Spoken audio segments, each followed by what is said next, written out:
Shalom, it's Rabbi David Barron with my Torah Talk. And before I begin, I'd like to do a little bit of housekeeping. We have some very exciting events coming up next month, in the month of May. Please check our website, templeofthearts.org, and you'll read about two particularly exciting events. One of them will be on May 4th, our community-wide celebration of Israel Independence Day. It's on the eve of Yom HaAtzmaut. It'll be preceded by a memorial service honoring Israel's fallen. That's Yom HaZikaron. And then it will transition from darkness to light to celebrate Israel's independence. It'll be a fabulous concert. It's free and open to everyone. So please bring your family and friends and join us here at our temple's home, the Saban Theater in Beverly Hills, for Yom HaAtzmaut celebration, co-sponsored by the Israeli Consulate. So we hope you'll be with us. And a lot of great organizations are also participating and co-sponsoring this event. The other event, the following night, on the 5th of May, is at our temple's Steve Tisch Cinema Center, the opening night of the Israel Film Festival with a very provocative film and a great celebration. So those of you who are film fans, film buffs, please join us for the opening night, the gala opening night of the Israel Film Festival. And then later in the month, on May 20th, we'll be holding our really special Shabbat service called Those Who Chose, men and women who chose to adopt Judaism as their faith, their journey, their experiences. It'll be a really fascinating service, and we'll have Cantor Alicia Pierce and our new addition, Chazan Nathan Lamb, joining our music director, Sharon Farber. By the way, we're very proud of Sharon. She recently won a Grammy Award, and she'll be with us, and it'll be a beautiful evening. So come and join us, and if you can't be here, we'll also be live streaming that Shabbat service at 8 o'clock on May 20th. So that's a little bit of housekeeping, and right now I'd like to talk about this weekend. This Shabbat is not just Shabbat, it's also Pesach, the festival of freedom, the holiday of Passover, known by many names, the festival of Matzah, of course, the time of our freedom.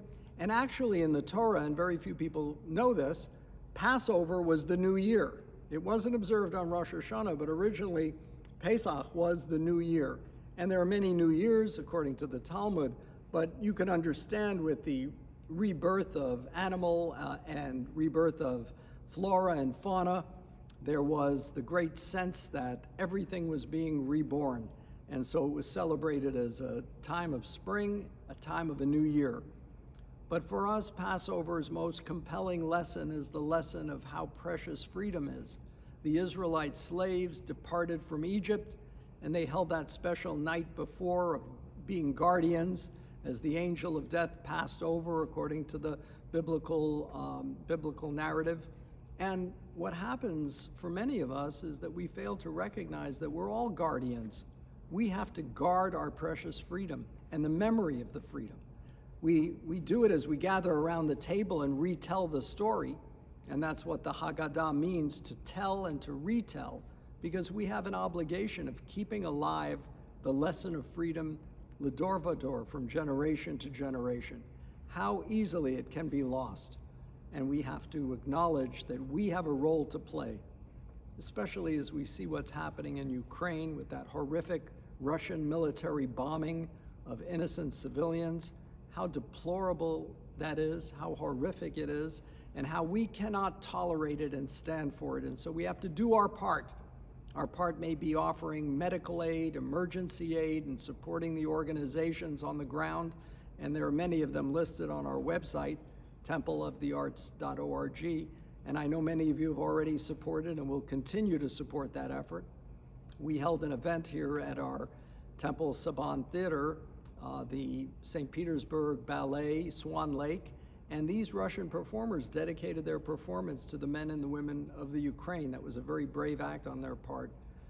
So acknowledging that this isn't just an ancient story that we retell, but that its lesson is relevant and contemporary to our human experience. Freedom has to be preserved. You know, even in America, where we think freedoms are a given, it's not so. We have an active cancel culture. We know that some people try to stifle others' freedom to express themselves, and that can't be allowed to happen. We have a great American Constitution and a great American tradition of freedom, freedom of speech, freedom of assembly, freedom of religion. Those are precious freedoms that so many have died for. And so we may not be called upon to enter the battlefield, but we have to wage the battle to preserve our freedoms in each generation. And I hope you take that message to heart as we gather around to joyously celebrate and enjoy a great meal, the Pesach Seder meal, which is one of the special events of the year. And I hope you'll come and join us for a lot of really meaningful experiences as well. And I want to wish you and your family and loved ones a sweet and healthy Pesach, Chag Sameach. Enjoy, celebrate, and may God grant all of us freedom and peace in our world. Amen.